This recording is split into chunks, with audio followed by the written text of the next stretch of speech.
কোনো ইভেন্ট থেকে আসার পর সেই ভিডিও এডিট করে ভয়েস দিয়ে আপলোড করতে এত পরিমাণের আলসি কাজ করে যে তা বলার মতো না। এই দিনের আমার ইভেন্টটা ছিল 14 তারিখ রবিবার, আর আলসেমির কারণে আপলোড করছি এখন। সো আসসালামু আলাইকুম everyone, welcome to my page mehndi art by Sanjida. আমার এই দিনের ইভেন্টের লোকেশনটা ছিল মিরপুর 12-তে। তো আমি একটু সকাল সকালই বের হয়ে পড়েছিলাম ইভেন্টের উদ্দেশ্যে। প্রতিবারের মতোই এবারও আমি ঠিক সময় মতোই পৌঁছে গিয়েছিলাম আপুর লোকেশনে। যেহেতু রাস্তায় ট্রাফিক সিগন্যাল খুব বেশি থাকে, তাই আমি সবসময় চেষ্টা করি হাতে একটু সময় নিয়ে বের হওয়ার। আপু আমাকে বলেছিলেন 11টার পর আসতে, এর জন্য আমি একটু লেট করে এসেছিলাম।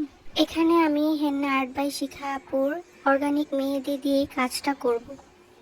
আপুর নিজস্ব কিছু চয়েস ছিল, এর জন্য শুরুতেই আমাকে কিছু পিন্টারেস্ট ডিজাইন দেখিয়ে আপু বলেছিলেন সেম টু সেম করে দিতে। আপুর পছন্দের কথা মাথায় রেখেই আমি আমার বেস্টটা দিয়ে কাজ করার চেষ্টা করেছি। এটা হলো আপুর উপরের সাইডের ডিজাইন, যা আমি অলরেডি আমার পেজে শেয়ার করেছি। এর মাঝে আপনাদেরকে জানিয়ে রাখি, এই সিজনে বুকিং করলে আমাদের প্রতিটি প্যাকেজের সাথেই থাকছে অর্গানিক মেহেদি ফ্রি। তাই বুকিং করতে এবং আপনার স্লট কনফার্ম করতে দ্রুত ইনবক্স করুন আমাদের পেজে। এই তো কাজ শেষে আমার বিধ্বস্ত হাত। আরেক সাইডের ডিজাইন আপনাদের সঙ্গে পরে শেয়ার করব। হঠাৎ আমার ভিডিওর মাঝে এই কিউট ঘোড়াটি চলে আসায় তাকেও আমি ফেমাস বানিয়ে দিলাম। সো আজকের মতো এ পর্যন্তই। সবাই ভালো থাকবেন, সুস্থ থাকবেন। আল্লাহ হাফেজ।